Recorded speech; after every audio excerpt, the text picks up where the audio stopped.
Share ko lang sa inyo tong hidden cafe na na-discover namin sa Tagaytay.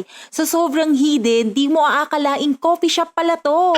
Welcome to Tyrese Vlog! Located at Maharlika West, Aguinaldo Highway, Tagaytay, itong Lawa Cafe. Katabi lang siya ng Kabizera na resto. Mapapaisip ka lang talaga kung cafe ito. Sobrang tagu kasi, yung tipong dadaan ka pa sa iskinita. Pero bubungad sa inyo ang magandang view ng Taal Volcano. Kitang-kita, basta walang fog ha. Very chill and laid back yung ambience dito. Very Instagram worthy din.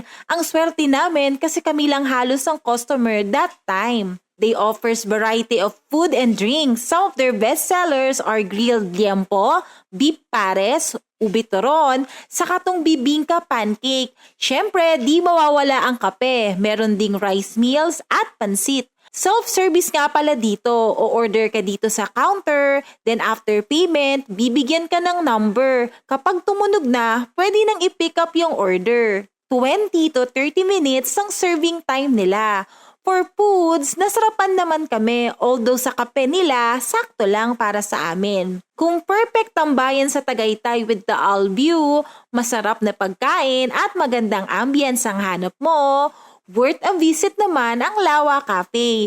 Open nga pala sila daily 8 a.m. to 7 p.m. tuwing weekdays at 7 a.m. to 8 p.m. kapag weekends. Hope you like this video. Follow us for more. Thank you for watching. Bye-bye!